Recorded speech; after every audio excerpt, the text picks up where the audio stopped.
All right, well, thank you everybody for joining us tonight virtually. We're sorry that we all can't be with you on campus like we normally are, but we're glad you're taking some time to hear from some of our amazing alumni. My name is Sarah Lister. I'm a member of the Valparaiso University Alumni Association Board of Directors. I'm the class of 1999. I graduated from Valpo with my degree in political science, and I'm actually now living in New Mexico, and I'm the president and CEO of the Make-A-Wish Foundation for New Mexico. So it is my pleasure and my honor to get to MC tonight's conversation. And I'd like to take a minute to first introduce you to all of our award winners tonight, and then give them an opportunity to tell you a little bit about themselves. Tonight, we are honoring Alumni Service Award winners Lindsie Fransen and Lisa Rice. Our outstanding young alumni are EJ Ramos and Sarah Benczik. EJ will be joining us shortly. And our Alumni Achievement Award winner is Christine Zrinsky. So thank you all for being here, and we're excited to talk to you. I'm going to invite Lindsie to just share a little bit about herself first. Sure. Hi, everyone. Good evening. I'm so excited to be here. So again, my name is Lindsie Fransen. I'm the class of 2005 from Valpo. I graduated with my Bachelor of Science in Nursing degree. I currently live in Orland Park, Illinois, working a couple different positions. I am a family nurse practitioner for CVS Health, working mainly inside of CVS Minute Clinics. As a nurse practitioner there. And then most recently just took on a new role as the school nurse at my children's school. So kind of did a little pivot with COVID and getting on their schedules, which is really cool. The cool thing about nursing, which we can dive into later. But I'm originally from Kentucky and in the Chicagoland area, and I'm really excited to be here. Thanks, Lindsie. Lisa, would you mind sharing a little bit about yourself? Hi, good evening, everyone. My name is Lindsie Rice. I graduated in 1998 with a degree in English and German. I was also a Christ College scholar. And after graduation, I moved to Germany initially with a Fulbright fellowship for a year, and then I wound up staying for a couple of years and working in Germany. I currently live in the Chicago area, Libertyville, which is in the pretty far northern suburbs. And I work as an executive assistant at Fortune Brands Home and Security, which is a Fortune 500 company, and we manufacture a number of things in the housing and home improvement space. Thanks, Lisa. Sarah, would you mind sharing about yourself? Happy to.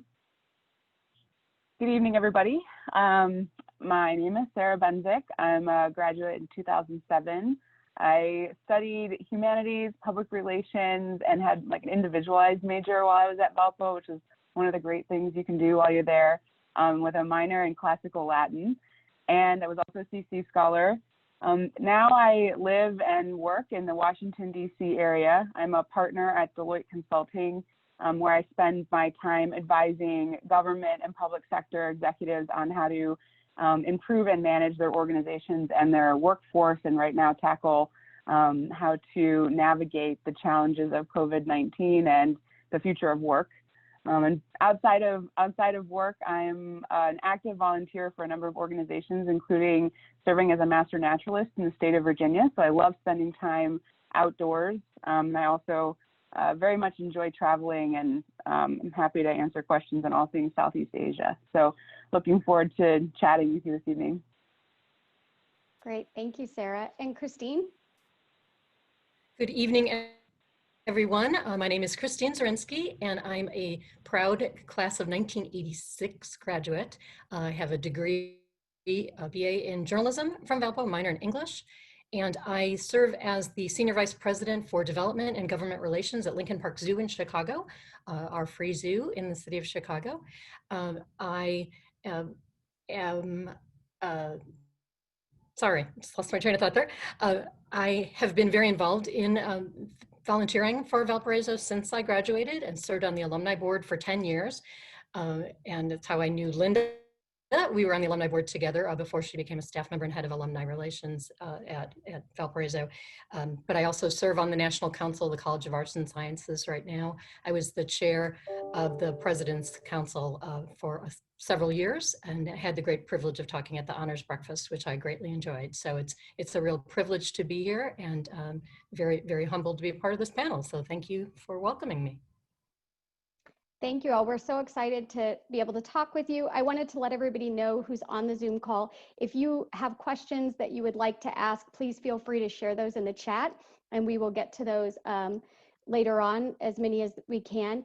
EJ is going to be joining us a little bit late due to a prior commitment, so we will allow him to introduce himself when he comes in. One of the things that I thought was very interesting in reading all of your bios, and they are amazing, is that I never cease to be amazed at how many people are involved in music in one way or the other at Valpo, because every single one of you tonight I was not, is still not my skill set, but it was fun to see the different activities and that was a common thread for all of you. But the first thing I'd like to ask, and Sarah, if you wouldn't mind going first, is, who were you during your time at Valpo, and then how's that impacted your present self? Yeah, I guess it's challenging to answer, because when I was at Valpo, I tried to do everything that I possibly could. So I had 3 majors and a minor, as you probably picked up on, and I was involved in Student Senate, and I loved academics, but I also had an awesome group of friends that I would, to this day, we're still in touch and remain close. And I see some of you on the call, so shout out to 07. But I think, one of the things that I deeply believed while I was at Valpo was that I wanted to work on something and have a career where I would be able to put theory into practice. Like, I knew I didn't want to stay in the world of theory, although I really thought about, maybe I should be a professor someday. Like, that would be cool. But I really wanted to go out in the world and make a difference and be in public service in some way. And so that was very much a part of who I was when I was choosing activities at Valpo and thinking about courses of study. And I think finding ways to remain curious and choosing things I was passionate about. I think my problem was I was just passionate about everything. So the way that that's impacted later in my career and life is that the variety of opportunities allowed me to try out a lot of things and explore what the future could look like, both good and bad. So I did a semester in Washington, D.C. I spent some time with some internships with government agencies, and really took a lot of time to explore what I wanted to do, which is, if you look at what I'm doing now, I'm in the private sector, but serving the public sector and very much in a public service focused role. But the time at Valpo and taking all that time to explore, I think, helped me make some of those decisions later on when I thought about my career and where I could make an impact and how to make an impact, while sort of meeting that, let me put theory into practice, because now that's all I do. I get to bring perspectives to my clients as advice and then help them implement it. So in some ways, getting to do exactly what I wanted to do when I was at Valpo and was practicing for. So that's what I would say for that one. That's great. And you and I have in common, we both did the Washington Consortium, and I think similar to what you said, it gave me an experience where it really shaped my future and let me experience a lot of different things. So it's great to hear all the areas you were involved in. Lisa, I'm going to let you go next, but remind everybody that if you don't share truthfully about who you were at Valpo, I'll pipe in, since we were sorority sisters and there at the same time.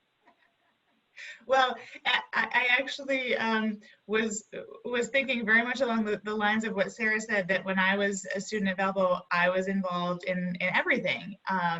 And those opportunities were really what enriched the experience of, having the opportunity to sing in chorale and be a member of a sorority and be president of a sorority, and be active in other clubs and other activities. And a lot of those kinds of extracurricular activities are also the things that enrich my life today.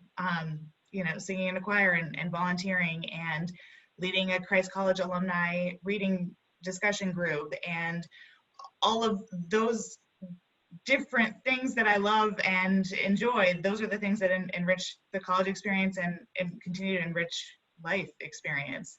And I think also I was a student leader, being president of a sorority, and that's also something that has carried forward in so many aspects, professionally and also in extracurriculars, because every organization that you volunteer with or become a part of, every organization needs people who are willing to be leaders and be the treasurer and take care of the finances or be the president. And I had the privilege of serving with Lindsie and Sarah Lister on the Alumni Association Board of Directors, and also serving as president of that group for 2 years. So I think leadership is another theme that I developed as a student and has certainly carried forward.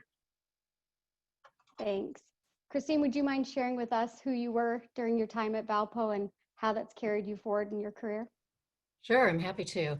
I joined the newspaper staff at the Torch my freshman year as a writer, and ultimately became the copy director, my roommate senior year, and dear friend from first grade. We won't count how many years that is, which we just celebrated a massive milestone this year.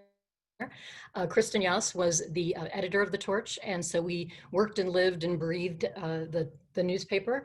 But I also was in Contra for 2 or 3 years, and I was on Student Senate, and I was the chair of the off-campus and commuter student committee my senior year. So just echoing exactly what has already been said, that I just tried to get really involved and really get to know people and try a lot of different things. I'd gone to a pretty big public high school, a Lutheran grade school, but just really loved being in that environment where there's so many opportunities and possibilities. So I was never in a sorority. Kristen was a Gamma back in the day, and so I was kind of a member without being a member, and we would host parties and I'd get to go and do things, so it was kind of fun. I didn't have to go to house meetings or anything, but still got to make many good friends, and some people still think I was a Gamma, and I never was. But I really enjoyed my time. I was really homesick my first semester, and so just really dived in. And I was the first person in my family to go to college, so that I didn't have my family background and support, but Kristen's family had all gone to Valpo, grandparents up to parents, siblings, and all. So I really felt very welcome, and it really did help me to go into a life where I work at not-for-profits. I always have, and I really loved the ability to give back. So I think that was something that vocation was really reinforced in my experience at Valparaiso. Great, thank you. And Lindsie, how about you?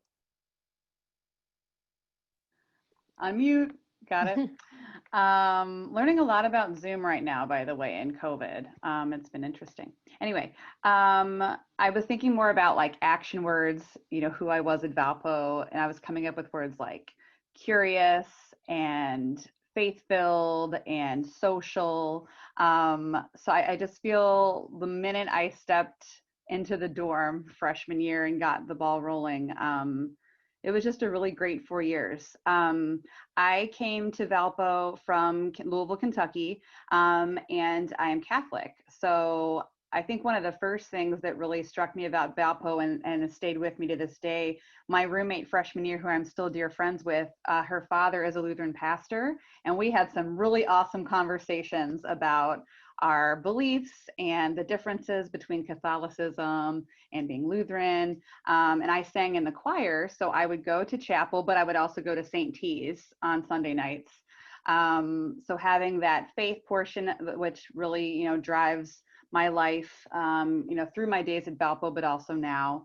And just, we'll touch on this a little bit later, but when I came to Valpo, I had a completely different major than what I left with, like completely different. So going through different programs, meeting different professors and people that would shape my life and help me really hone in on what I was good at, what my strengths were, and how that could translate into my professional career was huge.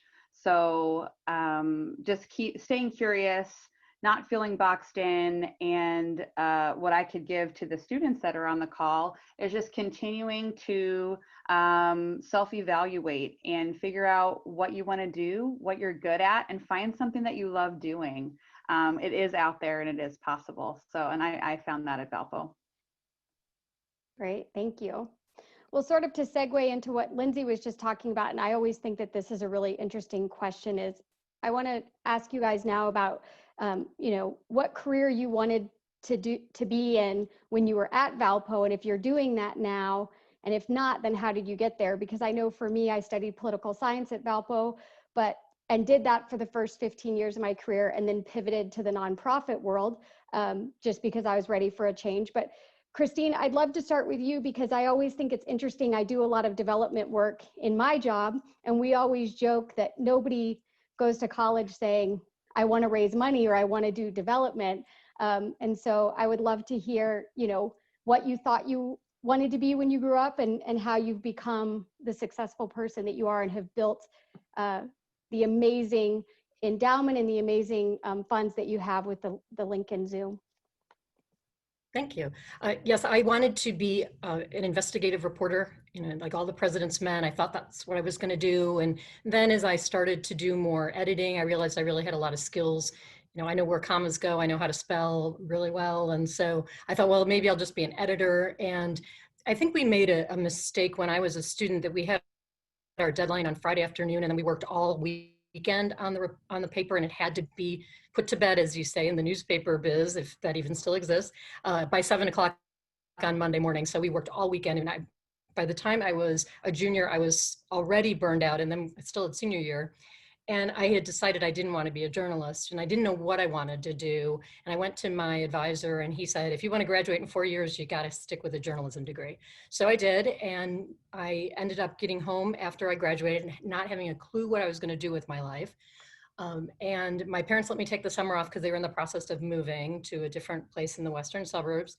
And I kept getting calls from a temp agency that I'd worked for the previous year. They had a very difficult client, and I type really fast, and I know how to write and communicate. So I finally agreed in June to go work there. And turns out he was just going on the board of the Chicago Symphony. So the head of development was calling all the time to talk to my boss. And he asked one day if they knew other people who could be helpful because he needed an assistant. And I said, well, actually, she's a temp. So why don't I have her come down and meet with you tomorrow? So they made an appointment. I didn't have a resume. I didn't have a suit. I just kind of winged it. I didn't get that job, but 2 weeks later, they called me to be the assistant for the annual fund director, interviewed, and the rest is history. I worked there for 7.5 years and really tap into my skills with communication, relationship building, being organized, being able to share compelling stories, and really be persuasive and connect with people because I'm an extrovert. And after 4 different vice presidents and a lot of change and turnover, I decided to make a change, and I went to Lincoln Park Zoo and started as director of individual gifts in 1994. And now I'm in my 5th role at the zoo, and have just really loved being in fundraising, and have really found my niche, obviously, after 34 years. So, but it really tapped into my skills and allowed me to build on what I was doing without having to be on constant deadlines for newspapers or magazines. Thank you very much. Well, Lindsie, you alluded to having a big shift between when you started at Valpo and then where you're at now. So would you share a little bit about that with us? Sure. So I actually came into Valpo international business and Spanish, and left a nursing major. So how did that happen? I don't know. It's interesting. I kind of look back on it, and it was all meant to be and just kind of all worked out. But I realized getting into the business sector, it just didn't jive with what I wanted to do.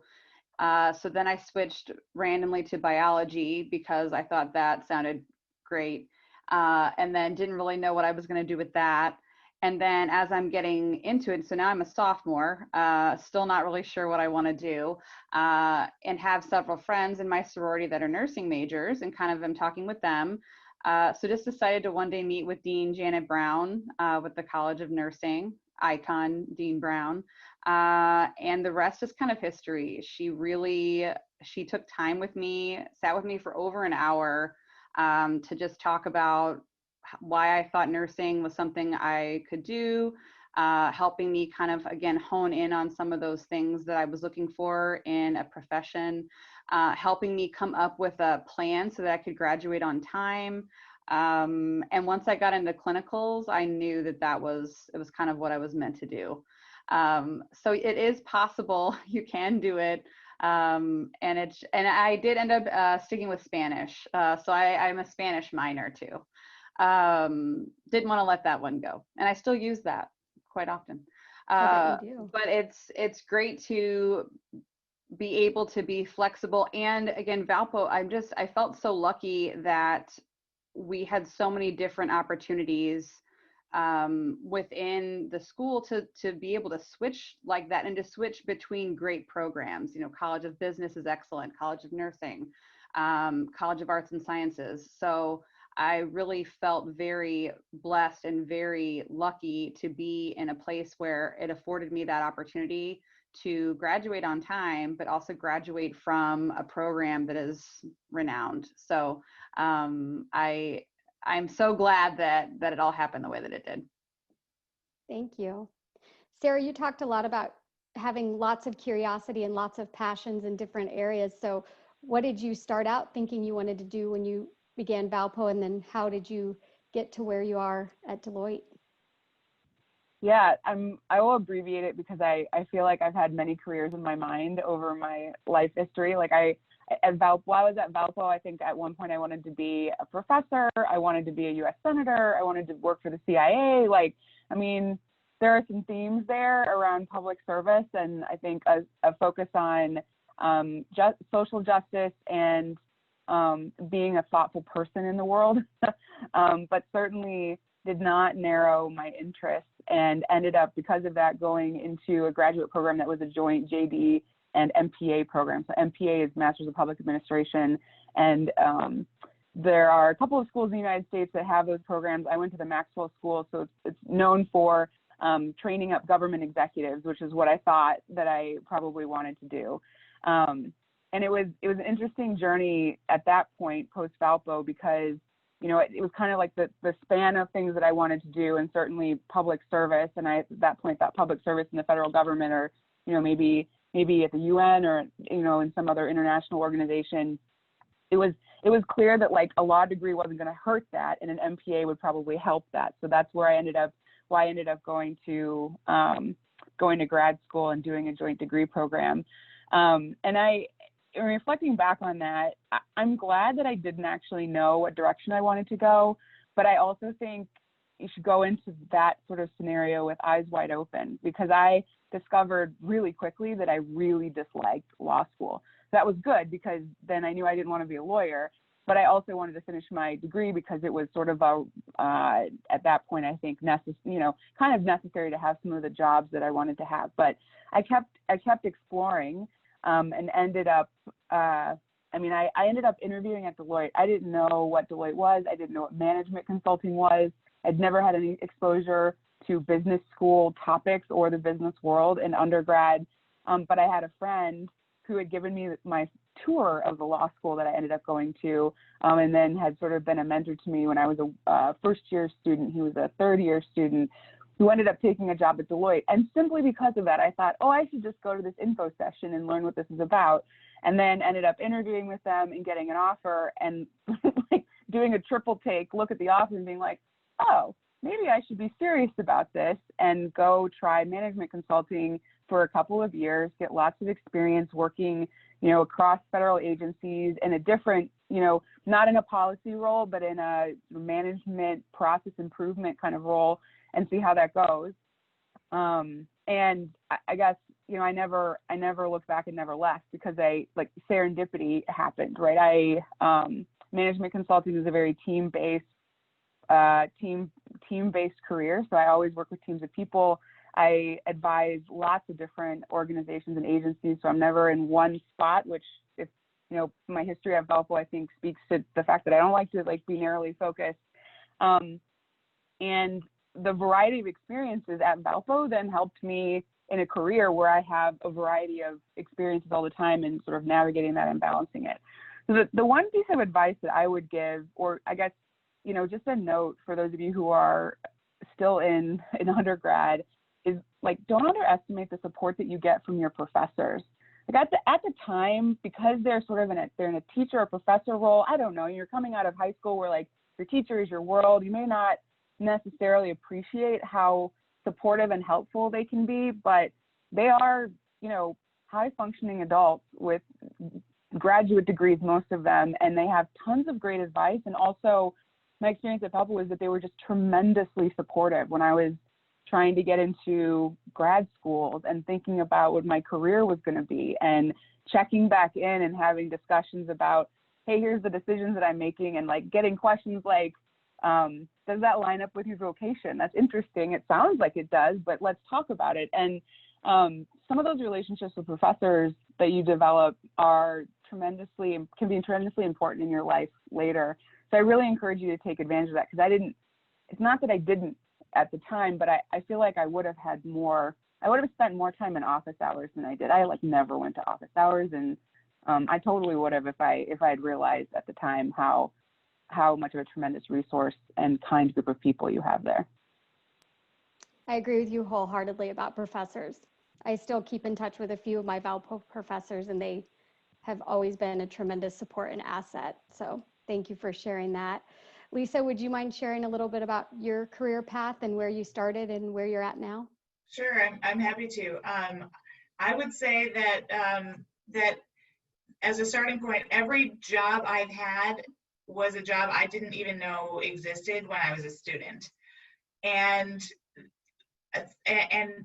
for me, that just sort of what I would say, you know, for those of you who are students, that there's a whole world out there that you don't even know about it until you kind of stumble into it. And so for me, you know, I had the opportunity after I graduated to move to Germany with a Fulbright fellowship, which is a graduate study. And when I had applied for that, I thought maybe I'd like to become a German professor, and then I realized, no, I didn't want to become a German professor. But once I was in Germany, and my Fulbright year of study was over, I wanted to stay. And so I applied for internships, because that was a way that I could stay, and the Fulbright program would help me get through the visa process to be able to stay. And so I wound up working in recruiting, and the only qualifications for that job were being a native speaker of English and being proficient in German. And so, yay, I had those skills. And that experience kind of taught me that a lot of jobs, it's not so much about you majored in this so you can do this. It's about, well, do you have these skills? And so, is that communications? Is that you're a really organized planner, and so you're good at project management? Is that you are a really detailed communicator, and so you might be good at editing, or you might be good in communications? And it's so many, really every job I've had, it's about, do you have these skills? It's not really about, some jobs, of course, you know, I want to go to a doctor who took science and went to medical school, but for many jobs, and really all of the jobs that I've had, it's about your skills, and it's about kind of being and being open to learning on the job. So you can learn a software program, you can learn and you can learn the things you need to know for the job once you're in the job, if you have the skills fundamentally to get an interview and to get the job. So there's a lot of possibilities out there, I guess, is what I would say. Great, thank you. So I want to talk a little bit now about service. And I think one of the things I often get asked about, particularly because I live across the country and most people in New Mexico haven't ever heard of Valpo, and how did I end up there? And, you know, went from Valpo to Washington, D.C. and then back to New Mexico. And two of the things I always share with people are, one, I think Valpo, and I'd say this for the students on the line, that sets us apart is how we are taught to communicate.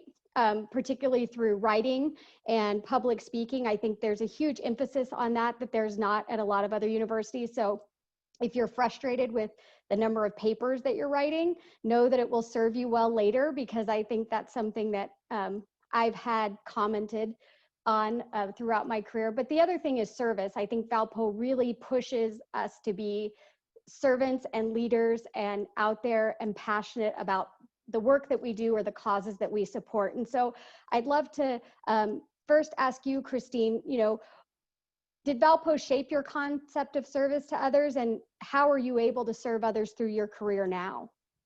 Oh, it definitely did shape my commitment to service. It just was so ingrained. It was just expected that you would care about others and want to serve others and want to do your best to really make sure that you were taking care of the world and making the world a better place than what you found.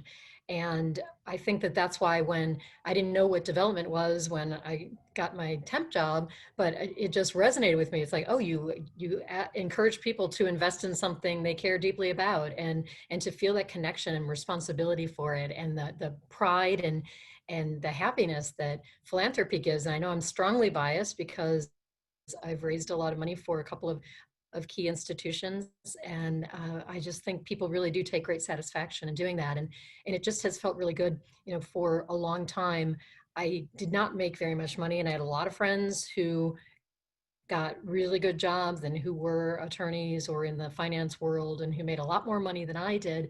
But I just had some just really great satisfaction and seeing how committed people were to the institutions. And that was definitely something, you know, again, I was in chapel a lot being in choir, and it just really reinforced what my family had already done. And my parents were very, very generous people beyond what they really their means. And it just really was reinforced at Valparaiso, and it just made me really happy to then find a career that allowed me to continue working really closely with people, but also building relationships and in institutions, and feeling like I'm making a difference every day. I walk through the zoo, especially. I was there today because we finally reopened, and just looking around and saying, we helped to raise the money that made all of this possible to build these new buildings. We're renovating a lion house right now, and it just feels really good. And I think that that's something it's just a core value at Valparaiso, and I really encourage everyone to get involved in really just doing whatever you can to volunteer and to give back. Thank you. Lisa, would you share a little bit about your philosophy and how Valpo shaped your ideas of service? Sure. I think one of the great opportunities at Valpo was to participate in different volunteer activities, and you know, that was something that we did through the sorority and through other organizations and clubs, and you know, you realize it's rewarding, and it's a way to learn about other people and situations that you might not interact with, and then to be able to try and give back and just help out in society. And I think that's something that certainly was a big part of the Valpo experience, and is something that I enjoy now, you know, being part of volunteer organizations where you go and do a service project in the community and get to see that your time and your energy can make a difference.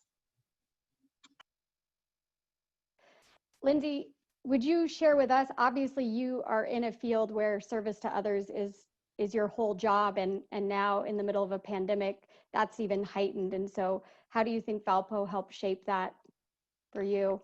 Absolutely. And I think thinking back to the switch coming into school and ending up with nursing, I think that servant piece really played a role into why I chose to do what I'm doing, because I love helping people and being around people and feel like I can connect with people. I also have to chime in, Lisa. Lisa and I and Sarah and several people on the call were on the alumni board together, and helped to start, even in our alumni board, an annual service project just for our board. So it even kind of bleeds over into our volunteering with our volunteer group. And just in our, I think we just, anywhere we go, it's like, well, how can we incorporate service into this? It's just kind of something that's very natural to me, and I know natural to a lot of you on the call. But Valpo really helps to cultivate that by all the service opportunities that are provided to you. I know just coming in as a freshman and being a part of Habitat for Humanity and some of these other great things on campus that you can dive into right away, just kind of led me through my time, and just made me continue to want to support those organizations and groups even after I left Valpo. As a new grad in the city, I found Chicago Cares and it was one of those things where I left and I felt really like, like almost like I need to do service. Like I wanted to get in right away somewhere, and it really helps you to seek out those opportunities wherever you go, because you have such a great foundation. So hopping into Chicago Cares, hopping in through the VUAA, through my work every day with what I do, and even seeking out, trying, especially in the Chicagoland area. I do a lot of like health fairs and screenings for underprivileged kids and families with back to school fairs and things like that, where I can give of my knowledge and what I love doing to people to help spread, obviously service for what I want to do, but helping with health and community-based healthcare. So it's possible to find service really in any area or vocation that you choose, and Valpo really helps, like I said, to cultivate that. Thanks. Sarah, would you share a little bit about how Valpo shaped your concept of service and how you like to serve now in your current job? Yeah, I mean, I would echo everything that everyone else has said in terms of just the amount of opportunity you have at Valpo to, whether we call it volunteer or serve or whatever it may be, there's always something you can do. And that was certainly part of my life there. But I think one thing that I want to, in reflecting on this, I think service is built into the fabric of Valpo. And the quick connection I would make is through a couple of sayings or metaphors, right? So Valpo is in your light, we see light, right? And when I think about light, I think about this other quote that's one of my favorites, which was better to light a candle than curse the darkness, right? I think we all spend a lot of time at Valpo thinking about the well-examined life, what our place in the world is, how we relate to those around us, what service looks like. When I was there, I took a class titled "What Makes a Life Significant." I mean, it's the thinking around human beings and their place in the world and how we serve others is fundamental to the curriculum and being a Valpo student, regardless of the track that you're on, whether it's through the core program or through Christ College. And so I think it's I hope it's kind of impossible to leave without having contemplated what you will do in the world and how you will help, how you will be a fruitful human being and serve others, whether that's a calling or a vocation, or you simply think of that in terms of how am I going to make an impact, or how am I going to move through life with purpose. So I think there are so many ways at Valpo you can tap into that, but it's also just part of being a Valpo student. I think it's part of you by being a part of that community. Great, thank you. So Lindsie, I'm going to ask you this question first. Sorry, I just knocked out the issues of Zoom, knocked out my earpiece. I feel like you're like a TV reporter. Oh, breaking news. The first time I ever had email was when I went to Valpo in the mid-90s. And so technology is not my best friend. And this pandemic has made me learn a lot of things. You're doing a fabulous job. So, Lindsie, what advice would you give to current Valpo students to make their experience and their time at school more meaningful and grow as individuals? I know that's a pretty broad question, but what are things that you wish somebody had said to you while you were at Valpo about life after school or taking advantage of things while you're there? Sure. I think one piece that I would share, and it's so much easier said than done now that I'm not an undergrad student, so I hope this doesn't come off as me being flippant, but don't sweat the small stuff. I think I was so focused on being a perfectionist, and you're going to make mistakes, and that is okay. I think it's more about learning from that experience. Don't beat yourself up, if you're struggling or having a tough time in a class. And like we've alluded to, really using your resources, other students, your professors, your RAs, people around you that are all there that are willing to help you. But I would just say building off of little roadblocks and mistakes are okay. and they make you better. And I promise you, in 4 or 5 years, you won't even remember them. And just to soak up every second. I feel like I did that, you know, and I think we all are so similar. Like anytime any activity, anything came up, I'm like, yeah, I'm going to do that. Or sure, I'll be president. Or yeah, I'll do, you know, I'll work in the ARC or whatever. Soak it all in, take every opportunity that you can. And you never know when one of those activities or opportunities will take you in a different direction. Oh, EJ's on. Hi. Great. Thanks. So that's it. Oh, thank you. Hi, EJ. Welcome. How are you? I'm good. Doing great. Just came from another meeting, so sorry I'm late. Oh, no problem. Well, if you don't mind, I'm Sarah. Nice to meet you. I'd love for you to maybe just tell everybody a little bit about yourself, and then we can have you share I can ask you some of the questions that the other alumni award winners have already had an opportunity to answer. Sure thing. My name's EJ Ramos, although my mother calls me Eric John. I am a Valpo graduate from 2004, from December 2004. My wife is also a Valpo alum. She graduated in 2004, spring of 2004. She was a elementary ed major. I actually originally went to Valpo to be an engineer. I had zero intentions of pursuing the current profession that I'm in right now, which is music, in a very kind of unique and special way, serving my country through the United States Army. Great, thank you. Well, you actually alluded a little bit to part of the second question that I had asked the panel, and that was, you know, who were you at Valpo, and how has that impacted who you are now? And then also, you know, are you in the career field that you thought you would be when you were at Valparaiso? And if not, how did you get to the place that you are now? Sure, it's a very good question. So at Valpo, I was always very strong-willed and determined, even before I got there, and that Valpo really bolstered that even more, where I was very hardworking and through everything that I did. I went to Valpo because it had a music school, and I wanted to still do that and be part of the organization, and I did from the beginning. And I loved engineering. It was a wonderful program. I really enjoyed it, but it did not really quite seem to fit me.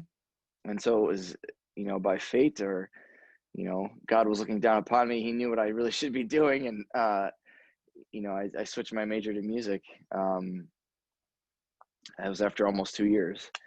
So yeah, there were some very similar things happening in my life, where engineering was very difficult work, and I was determined and working hard through that, but I just kind of channeled that energy into a different area, I guess, through music. Now, if you asked me then, would you see yourself as an active duty soldier in the United States Army, I would have said no, absolutely not. Why? No, that was never even crossed my mind.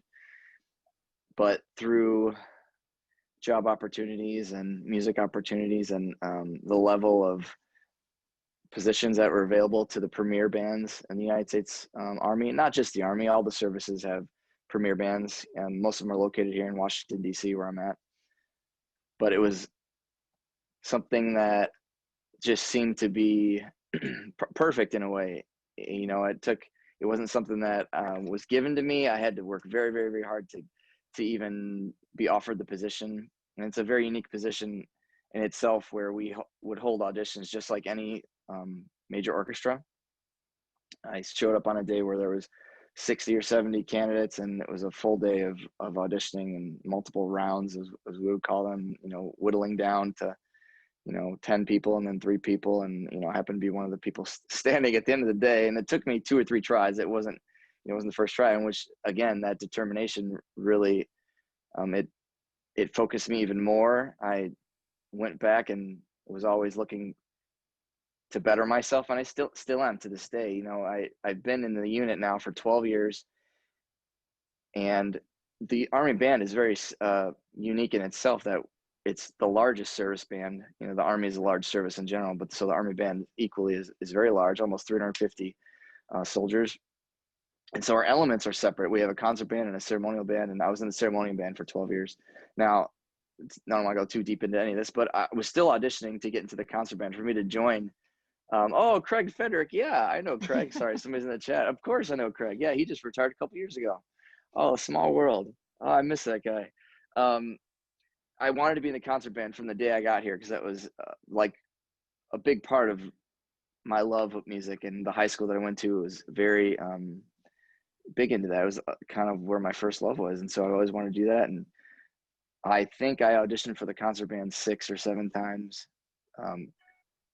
I think a lot of people would have given up, but I was pretty determined. And finally, actually, it's been about a year and a half now.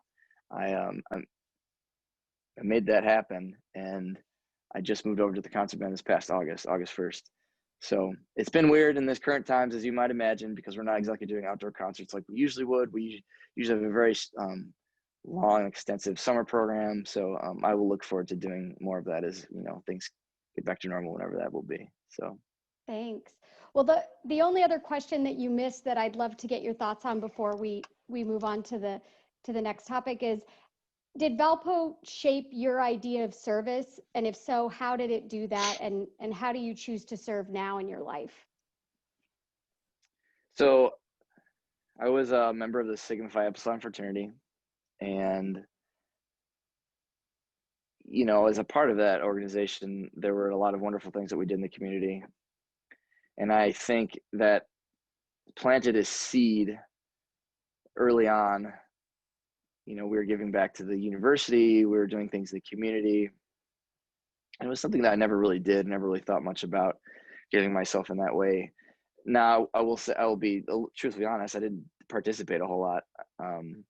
I did a few things here and there, but as I came away from that and time went on and I went to do other schooling, and you know, I have my own kids now.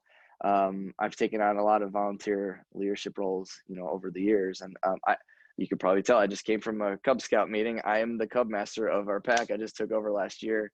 And so giving back to the community, giving back to my kids, giving back to the schools has been a very large part, you know, of my life now. And especially with the Army, you know, we're doing a lot of community outreach in the current times now with, you know, the current situation. We've been very, very, very big in our community outreach, and, you know, bands can't meet in person right now, at least in many parts of the country. So we had a huge undertaking of creating online content for beginner band students. And I participated in a lot for trumpet students to learn how to play the trumpet, and just very, very basic things. So yeah, there was some big seeds planted, I think, little seeds planted that grew big at Valpo. And, you know, I think bestowing that information to my kids has been very, very important to me. So Great, thank you. Well, Lisa, I'm going to go back to you now and ask if you would share what your advice would be to current Valpo students, and you know, what would make their experience and their time on campus meaningful. Well, I think it was mentioned in one of the other conversations a little bit earlier, but one of the most valuable elements of my experience at Valpo was the opportunity to connect with faculty and have mentors. And one of my favorite memories, I had never really heard about the Fulbright program until one of my professors encouraged me to think about it. And I certainly would not have been successful in going through that whole process had she not been willing to make time and work with me on my proposal, or coach me before my interviews. And when I was working on my proposal, I actually had more of my professors offer to help with that process than I even could take them up on it. And I was just blown away by that, you know, here were really busy people who were offering me their time because they wanted to help me be successful. And they wanted to help me understand what opportunities might be out there for me. And so those opportunities just to, you know, build those relationships, and then also to kind of seek out those mentors, because they're so valuable as you're trying to kind of figure out where you go in the future. And I'd love to still stay in touch with some of those folks today when I'm back on campus, or through email or whatever. Those are just really such wonderful relationships that were such a huge part of my experience. And so I certainly would encourage all of the students to try to take advantage of that when the opportunity arises. Thanks, Lisa. Sarah, how about you? What advice would you give to current students about making their time at Valpo meaningful? Well, as much as I've focused on academics and everything else in the last couple of questions, and this one I will say, spend time with your friends. The friends that I have from Valpo to this day are some of my closest and have stayed in touch, I think lifetime friendships. I mean, even one of whom is on this call. Like, how many professional philosophers do you know? I know one from my time at Valpo, Carl Aho. And you never know what course your life is going to take. But I guarantee you that if you have close friends at Valpo, they can be friends for life. And so I would cherish that time with them, and do and explore great things together while you're on campus, because you will also do that once you leave. Thanks. Christine, would you mind sharing some advice with the students on the call? Sure. I'm just going to echo what everyone has said. I think it's really important to build those relationships. As I said, my friend Kristen and I have been friends since we were in first grade together. We remain dear friends. She lives in Michigan now, but comes down every year with her daughter and visits. So I think we used to do something, I probably shouldn't be saying this on a Zoom call, but when we were seniors and living off campus in 21, we would do something called Beer Club, and we would bring different beers. And in the interest of full disclosure, I do not drink beer. So we always had Beer Club plus something for Christine. And we would make a menu that aligned with whatever country the beer was coming from. And it just gave us such an amazing opportunity. And we were all involved in the newspaper in some way, shape, or form. We were all in different clubs together. And it was just really, I just cherish that. And I'm still in touch with like 80% of those people. And I've been out of college since the 80s. And I just think that that's amazing. But also I still am in touch. I send holiday cards to some of my professors that I was friends with, or their widows or widowers. And it's something that is so unique to Valparaiso. And I think as a student, it's easy to not understand the opportunities you have, as you all have said already. But I think it's just something to treasure and tap into and build those relationships, because it's just so special and so unique. And a lot of my friends who went to big state schools just can't believe that I was still in touch with my professors years out of college. So again, I think just really being in the moment too. I think it's always easy to say, oh, I just want to be out of college, or I just want to get a job, or I just want to do this. And I think maybe this pandemic has caused us all to just kind of pause and value things differently and figure out what really means a lot to us.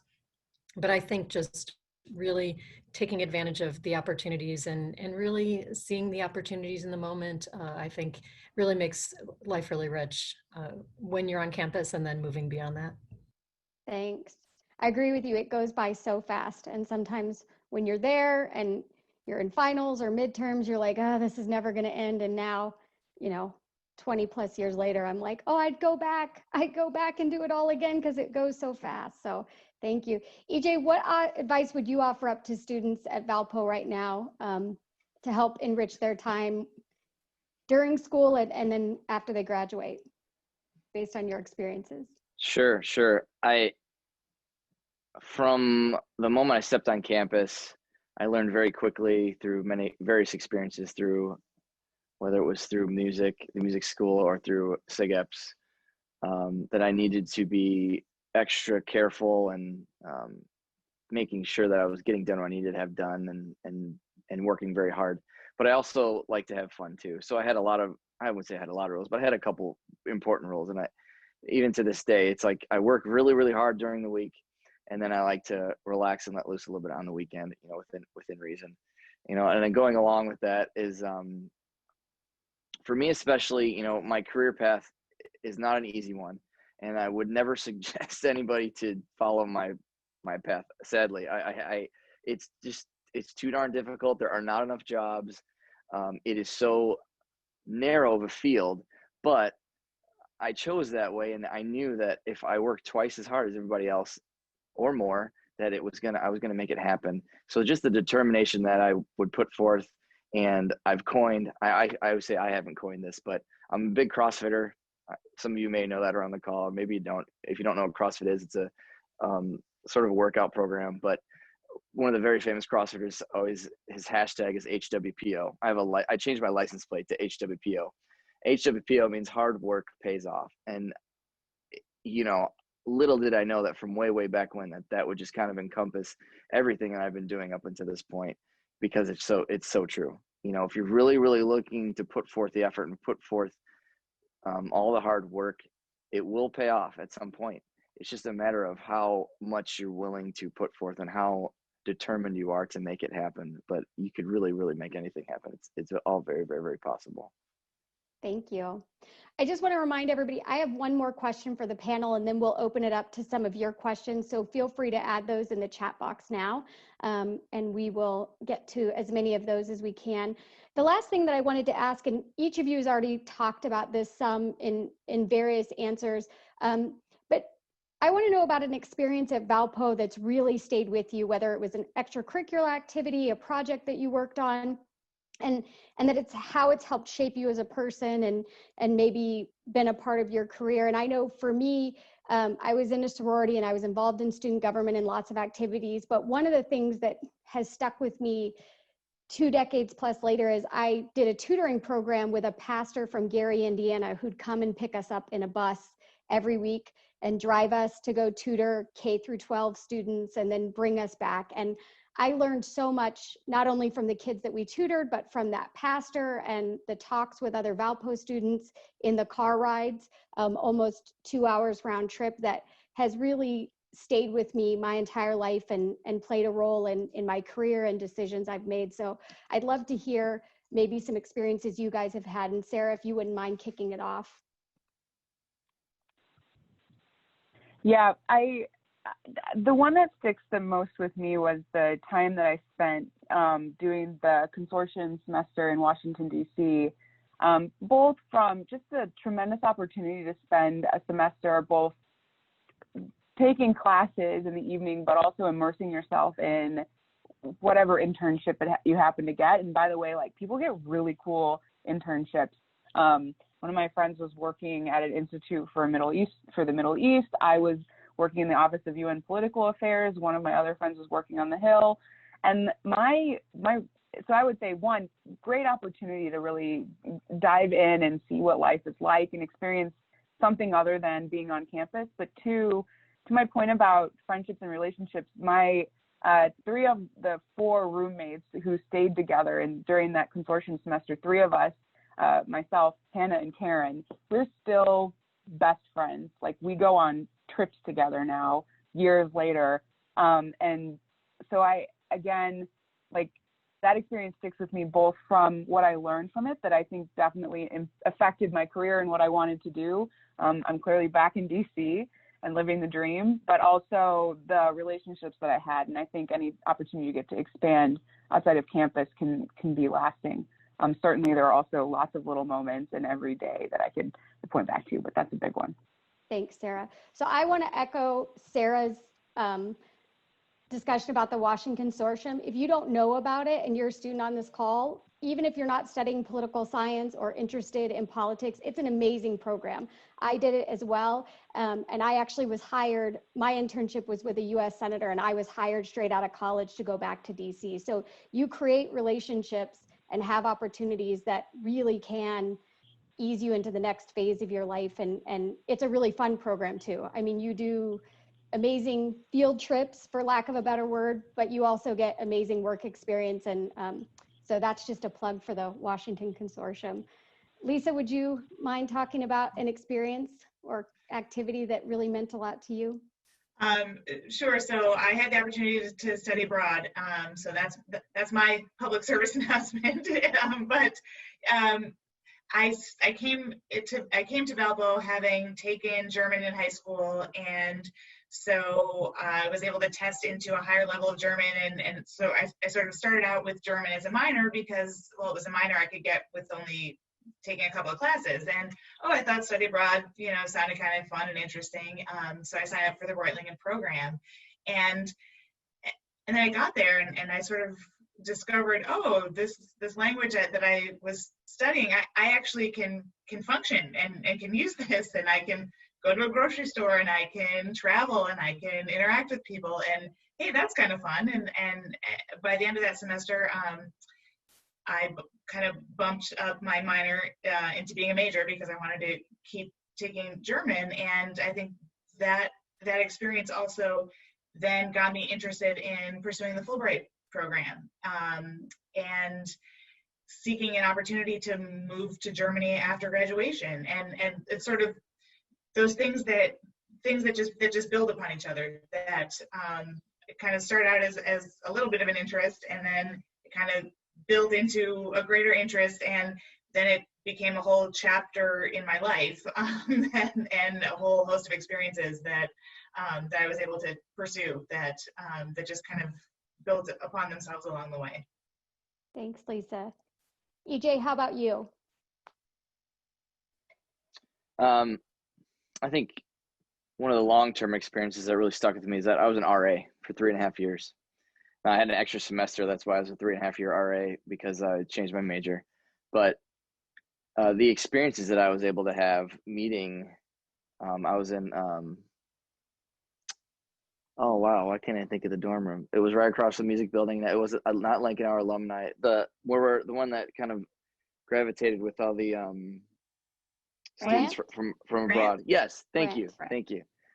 Wow, I got you. It's been a long day. Thank you.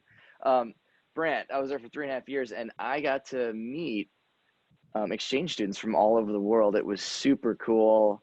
It was really awesome for me to interact and be comfortable with anyone, and that experience, really stuck with me today with my current job. One of my best friends here, he thinks it's hilarious that, and my wife is the same way.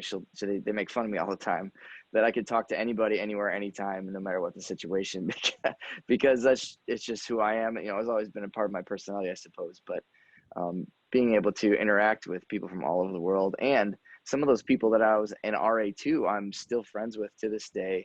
I have some of them live here in the DC area. Some have moved on to other things all over the world, really. So it was a very special and unique thing for me to mentor some of these people, be their RA, be their friend, and through 3.5 years, it was very, very special, and something that I'll cherish for a long time, because I'm still friends with a lot of those people. Thank you. Christine, how about you?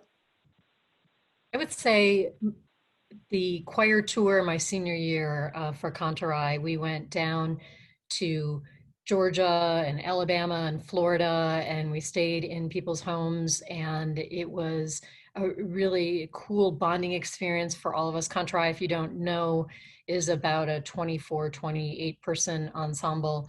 And so we were in a couple of different vans, and we just really learned how to adapt. Traveling with other people and in a big group like that is hard.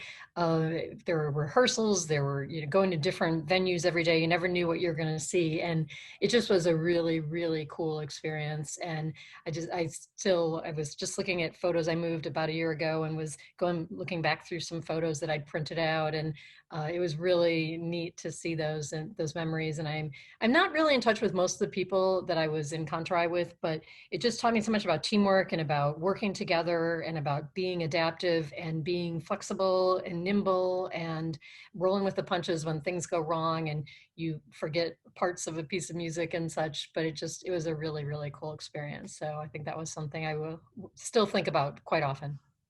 Thank you.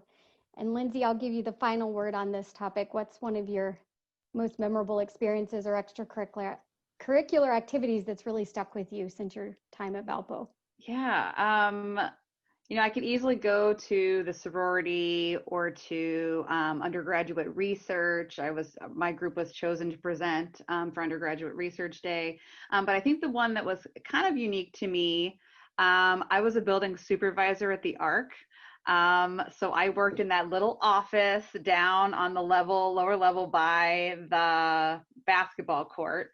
And I worked the like 7:30 or 45 to like 10:45 shift PM.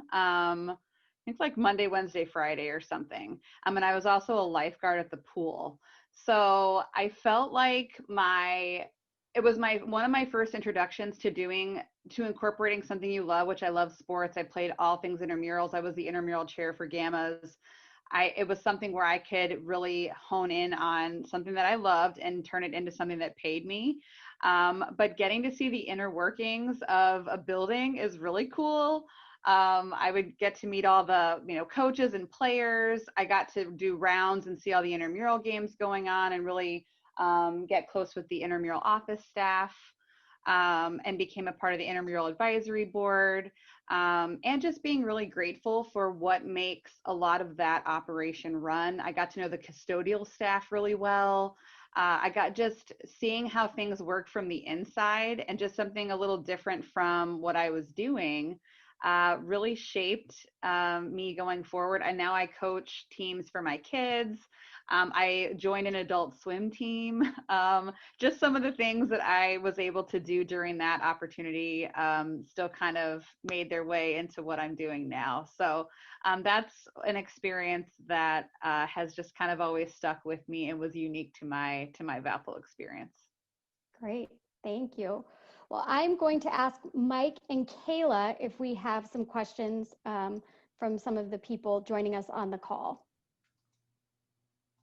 We do. So our first question is from Mackenzie, and it's asking for advice for anybody for double majoring.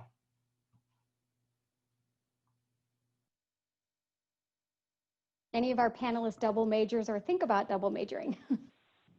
I Do it. Do it. Yeah. Sorry, Lisa. No, I was just going to say I double majored, and I think what I recall is as the challenge of that was just kind of having different academic advisors and trying to make sure that you're organized around what are all the requirements so that I'm taking the right class that counts across all the different requirements, and maybe that is not as complex as it used to be. I don't know. I hope that's the case, because I do remember that as being kind of a lot to keep track of. Right. Sarah, do you have anything to add to that? Other than highly recommending it, I think it gives you an opportunity to, get the most out of classes in an academic institution while you're there as you can. But I think it's important to know, like, for what end, right? And I would say if you do make that decision, make sure it doesn't detract from like your personal happiness and how you want to manage your time and navigate other relationships and whatever else may be the case. But I actually had 3 majors and a minor and finished in 4 years. So and had a social life and did extracurricular activities. So it's definitely possible. It's slightly easier if your majors are related to each other. So. Thank you. All right, next question, I'm guessing is going to go to Lindsie. So I'm going to, probably not going to get this name correct, but Nomi is asking for some general advice to nursing students, and then also just advice on trying to prioritize and stay organized with both school and then activities outside of school, and any advice for nursing students who would like to study abroad for a semester? Yes. So yeah, I'll start with the study abroad piece since that's a little more specific. I did not personally study abroad. That would have been something that I 100% would have been interested in and wanted to do. And I know nursing students that did that. I came into nursing as a second semester sophomore student and wanted to graduate on time. And my window of time was tight. But I would highly recommend the study abroad program, and it is doable with nursing. So yes, go for that. And at least when I was there, and I'm sure this is still the case, I found that professors and the dean, they were all very willing to work with a schedule and give you kind of break down the classes and how things are going to go. You take classes when you study abroad. So I would highly recommend that. In terms of general advice for nursing, yes, organization is a big piece. Making sure that you have kind of all your ducks in a row with your different assignments. Going into clinical, being really prepared. So I had a much better clinical experience when I was able to kind of gather data and information on diagnoses and treatment plans before I even got to my clinical site. So going into those prepared and just putting in the time. I would do little things like I would walk the track in the arc and bring flashcards, or just kind of try to do multiple things at one time to where I could still go and enjoy and do things and make it something fun. And there was a big group of my friends that were also in nursing. So we created study groups. We would get one of those little rooms in the library, study there. So just trying to make it an enjoyable experience, and just knowing and remembering too, the book stuff is important and the notes and all that are important. But to me, what was most life-changing and important were my hands-on experiences. And you learn so much even after you graduate. You get to put a lot of that book stuff into practice. So don't sweat the book stuff and the note stuff too much. Learn it. But the actual patient experiences are going to be what's going to make it stick for you. Sarah, would you like to share a little bit, because you obviously had 3 majors and talked about still being involved in extracurricular activities. So do you have some advice about juggling workload on both the fun side and then the academic side?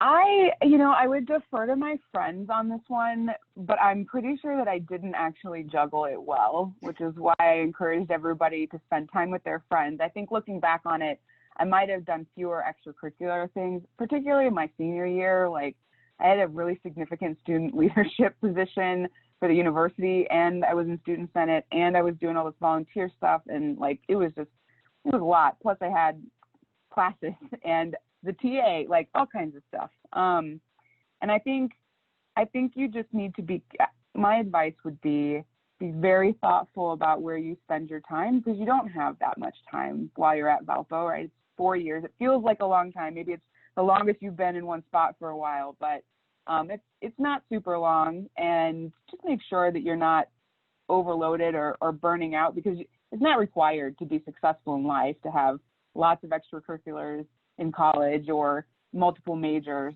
But if you enjoy that sort of thing, Valpo is a great place to do that too. Thanks. Mike, do we have another question? We do. So we're getting lots of major specific things. So this next one's going to be for EJ, just some advice for music majors. Oh boy. Advice for music majors. I know there's a lot of required attendance that you have to do to see recitals and things like that. And that was probably one of the coolest things I look forward to. I became very close friends with Professor Ralph Klapis, and I went to see some of my required things. I went to go see some of his performances, and I was completely blown away as a trumpet player, a brass player.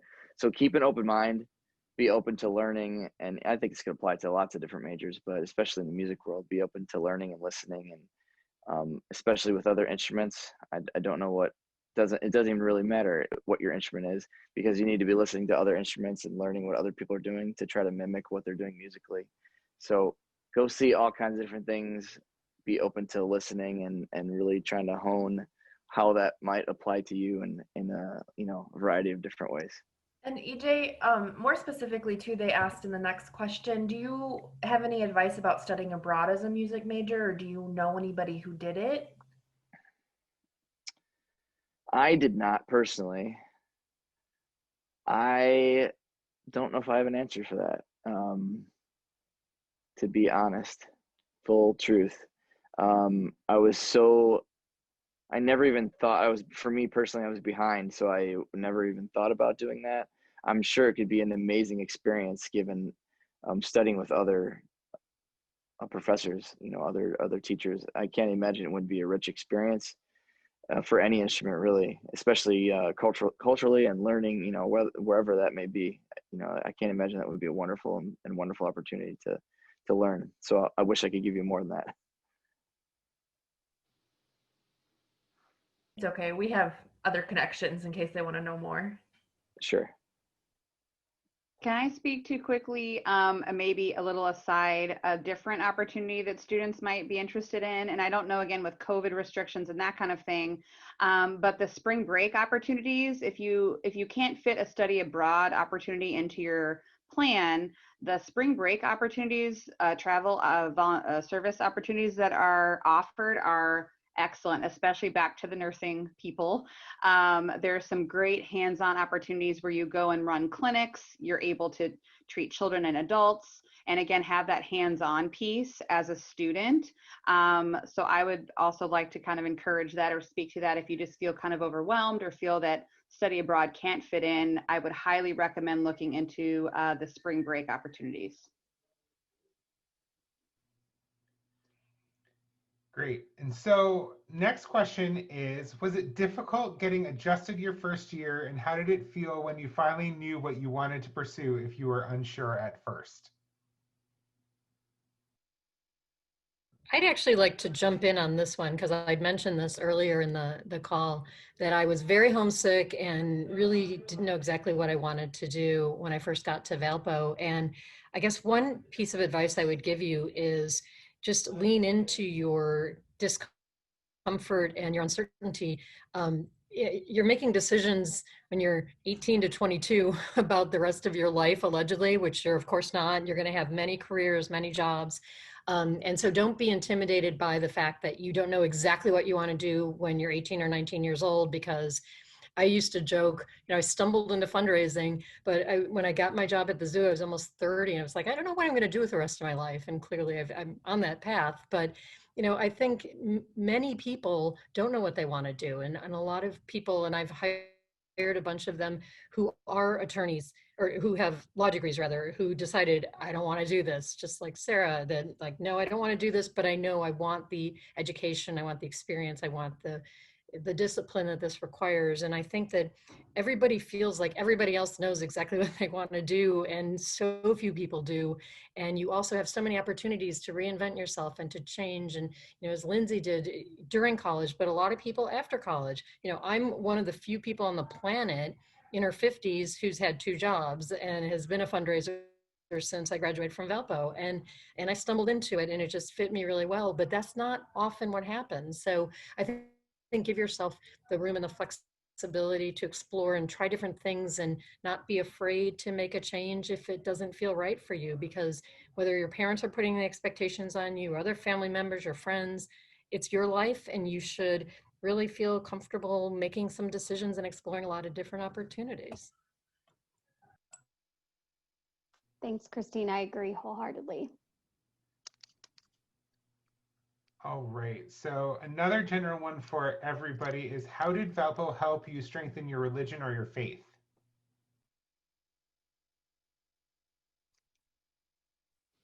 I can answer to that one. I know I touched on this a little bit earlier coming into Valpo as a practicing Catholic, and I still am. I found that it helped me really understand my belief system, but also have it challenged too. I had the opportunity, like I touched on earlier, to go to chapel. I sang in university singers. I also sang in the gospel choir, which was a really great opportunity, and we traveled to different areas. But I loved how Valpo challenged that in me. I was very active in St. Teresa as a Eucharistic minister and as a lector. I would a lot of times bring a friend, like every Sunday, be like, come to church with me. Like, it was fun to be able to expose students to my belief system, and also just kind of work together, and knowing that we all, we're just kind. I looked for those commonalities among us and just being good to other people. And that served me well in the real world too, in, meeting and interacting with people that don't have the same belief system that I do, but that doesn't mean that we can't find commonalities. So I would say it definitely, as someone who is not Lutheran, but highly respects, the Lutheran faith base and system, it helped to challenge me in that way. I'll jump in. I actually had the other end of that spectrum of experience in that I went to Lutheran schools from my whole education leading up to Valpo, and so what I enjoyed when I got to Valpo was actually likewise the opportunity to talk with others who came from different faith backgrounds, because suddenly not every other person there came from the Lutheran tradition, and to just have those conversations and learn about some of the different religions and different traditions, and learn how to examine, well, what are the similarities and what are the differences, and what do I truly believe, and strengthening that, because I had the opportunity to learn from others who had different experiences, and that was a really valuable aspect for me.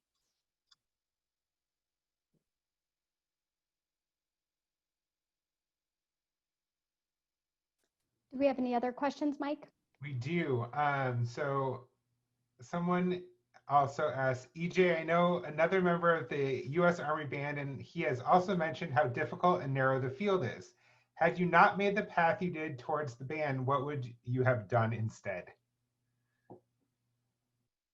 That's a good question.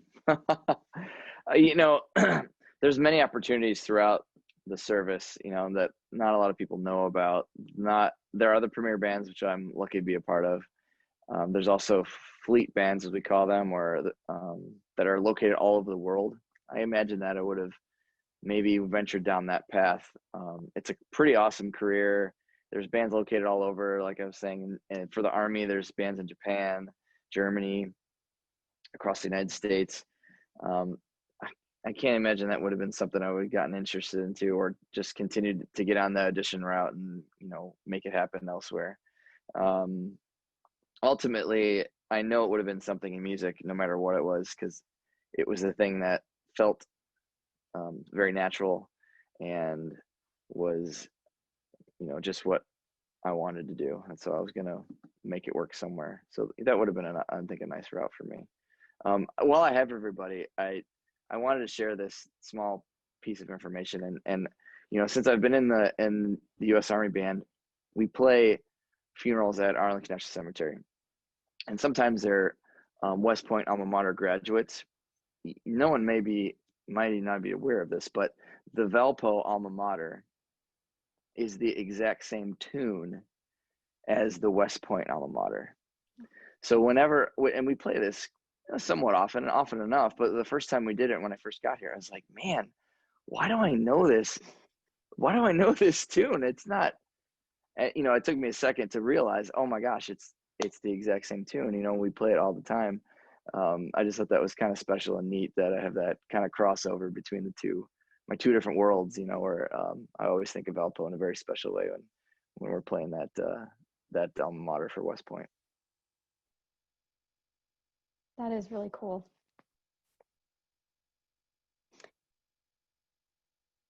Any other questions, Mike? One last one, closer. Just wondering about different jobs you held on campus and how that works with everything. So I'll jump in. One of my, I had a lot of different jobs on campus, but one of my favorite jobs that comes to mind, I worked as a tutor in the writing center. And I was an English major, so that was kind of a natural fit.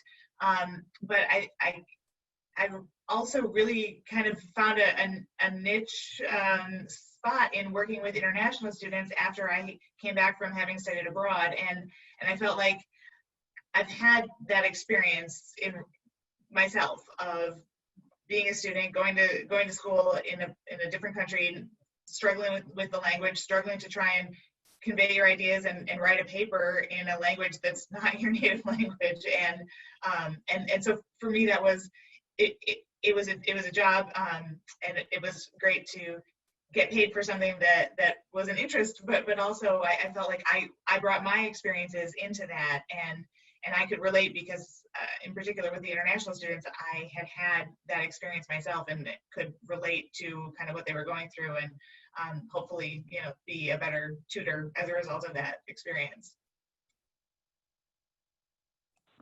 I don't know if it's still the case, but I got paid for being on the Torch and also for Student Senate. And it was honestly like 10 cents an hour when you figured out how much time you put in. But it was such a great benefit. It wasn't at all why I did it, but it was pretty cool. And I don't know if the university still does that, but I thought that was really neat to motivate students to volunteer and then be compensated.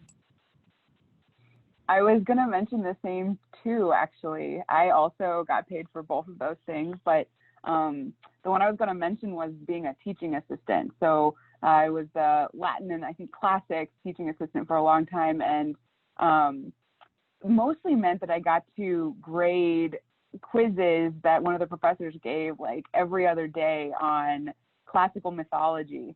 And it was like one of the most thankless jobs. It was just like quiz after quiz, just like checking I think it was one of the interdisciplinary courses that kind of everybody on campus takes, and he was a really popular professor, so it was just like stacks of paper. I would just like lay it out on my dorm room floor and like go through it every week or every couple of days. But he used to stick funny pictures in the like copied pictures like in the papers of like funny things that dogs are doing, whatever. And to this day, I love memes, and I send memes to my team to like be funny or like, you know, make, you know, difficult conversations a little bit more lighthearted. And I think I credit him for that, which is a random connection back to Valpo and being a teaching assistant. But another example of like, you never really know like later in life what you're going to be doing that was relevant to something like grading papers that are, you know, classical mythology quizzes.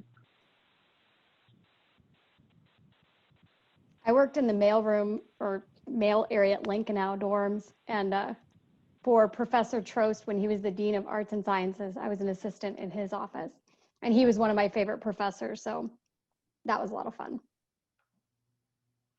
I know I had alluded to earlier my job as a building supervisor at the ARC and a lifeguard, which was really awesome. But I was on campus one summer for summer classes to get caught up with my nursing degree. And I took a summer job on campus as a conference assistant. So I got to be the person for all of the camps and conferences that came on to campus over the summer. I got to check all of them in and meet all the kids and get them where they, like if a kid locked themselves out of their room, I would come help let them in. I made a lot of beds, did a lot of like stuffing of folders, but it helped me like really see a different side of conferences and how that all gets put together. It's not magic. And I really enjoyed it. It was a lot of fun. So just something fun if you're ever on or need to be on campus over the summer. There are fun summer employment opportunities as well. And I lived in first floor Lincolnow in one of those big suites with the attached bath. Like I felt like a queen. First floor Lank. Well, I think that is all of the questions that we have. I just want to thank everybody for your time tonight, for joining us. I want to congratulate our Alumni Award winners. We are very sorry that we couldn't see you in person this year, but we look forward to seeing you next year. And we are so grateful for the service and the impact that you've had on your communities and on Valparaiso University. We wish all of you students back at Valpo a wonderful homecoming. I'm sure it's going to look a little bit different this year, but we look forward to joining you on campus next year, and we wish you the best of luck. Please do just continue to create those relationships with your professors. I know tons of alumni who are always willing to talk to and help students, so never be afraid to reach out. It's a great community, and we all want to be supportive of students in whatever ways we can. So thank you all again for tonight.